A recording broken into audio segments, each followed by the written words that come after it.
ಇದು ಕಂಪ್ಲೀಟ್ ಆಗಿ ಫ್ರೀ ಆಗಿರುತ್ತೆ. ನಮಸ್ಕಾರ ಶಿವಮೊಗ್ಗ. ಈ ವಿಡಿಯೋನ ಪೇಂಟ್ ಕೆಲಸ ಮಾಡೋ ನಿಮ್ಮೆಲ್ಲ ಸ್ನೇಹಿತರಿಗೂ ಶೇರ್ ಮಾಡಿ. ಇದೊಂದು ಪೇಂಟರ್ಗಳಿಗೆ ಒಂದು ಸುವರ್ಣ ಅವಕಾಶ ಅಂತಾನೆ ಹೇಳ್ಬೋದು. ಏನಪ್ಪ ವಿಷಯ ಅಂದರೆ ಏಷ್ಯನ್ ಪೇಂಟ್ಸ್ ಕಡೆಯಿಂದ ಟ್ರೈನಿಂಗ್ನ ಅರೇಂಜ್ ಮಾಡಿದ್ದಾರೆ. ಅಂದರೆ ರಾಯಲ್ ಪ್ಲೇ ಡಿಸೈನ್ನ ಯಾವ ಥರ ಮಾಡೋದು, ಸ್ಟೆನ್ಸಿಲ್ಸ್ನ ಯಾವ ಥರ ಯೂಸ್ ಮಾಡೋದು, ಅಥವಾ ಸ್ಟ್ರೆಚರ್ ಯಾವ ಥರ ಮಾಡೋದು, ಹಾಗೆ 3D ಡಿಸೈನ್ನ ಯಾವ ಥರ ಮಾಡೋದು, ಮತ್ತು ಹೊಸ ಮಿಷಿನರಿಗಳೆಲ್ಲ ಬರ್ತಾ ಇರ್ತವೆ. ಈ ಜಮಾನದಲ್ಲಿ ವಾರಕ್ಕೊಂದು ಟ್ರೆಂಡ್ ಬರ್ತಾನೆ ಇರುತ್ತೆ, ವಾರಕ್ಕೊಂದೊಂದು ಮಿಷಿನರೀಸ್ ಬರ್ತಾ ಇರ್ತವೆ. ಅದ್ರ ಬಗ್ಗೆ ಪರಿಚಯ ಮಾಡೋದಾಗಿರಲಿ, ಮತ್ತು ವಾಟರ್ ಪ್ರೂಫಿಂಗ್ ಬಗ್ಗೆ ಆಗಿರಲಿ, ಎಲ್ಲದ್ರ ಬಗ್ಗೆ ಕಂಪ್ಲೀಟ್ ಆಗಿ ಇವರು ತರಬೇತಿನ ಕೊಡ್ತಾ ಇದ್ದಾರೆ.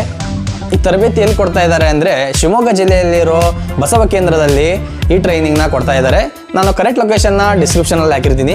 ಪೇಂಟರ್ಗಳೆಲ್ಲ ಹೋಗಿ ಈ ತರಬೇತಿನ ತಗೊಂಡು ಇದ್ರದ್ದು ಲಾಭವನ್ನು ಪಡೆದುಕೊಳ್ಬೇಕಾಗಿ ತಮ್ಮಲ್ಲಿ ಈ ಮುಖಾಂತರ ಕೇಳ್ತಾ ಇದ್ದೇನೆ. ರಾಜ್ಯದ ಎಲ್ಲ ಜಿಲ್ಲೆಗಳಲ್ಲೂ ಮತ್ತು ಕೆಲವೊಂದು ತಾಲೂಕುಗಳಲ್ಲೂ ಕೂಡ ಇದೇ ಥರ ಟ್ರೈನಿಂಗ್ನ ಕೊಡ್ತಾ ಇದ್ದಾರೆ. ಪೇಂಟರ್ಗಳೆಲ್ಲ ಹೋಗಿ ಇದರದ ಲಾಭವನ್ನು ಪಡ್ಕೋಬೇಕಾಗಿ ತಮ್ಮಲ್ಲಿ ವಿನಂತಿ. ಇದ್ಯಾವುದು ಪ್ರಮೋಷನ್ ವಿಡಿಯೋ ಅಲ್ಲ, ನಮ್ಮ ಪೇಂಟರ್ಸ್ಗಳಿಗೆ ಹೆಲ್ಪ್ ಆಗಲಿ ಅನ್ನೋ ಉದ್ದೇಶಕ್ಕೆ ಈ ವಿಡಿಯೋನ ಮಾಡ್ತಾ ಇದ್ದೀವಿ. ಇದರದ್ದು ಕಂಪ್ಲೀಟ್ ಡೀಟೇಲ್ಸ್ ನಮ್ಮ ಯೂಟ್ಯೂಬ್ ಚಾನಲ್ ಇದೆ, ನೀವು ಹೋಗಿ ನೋಡಿ.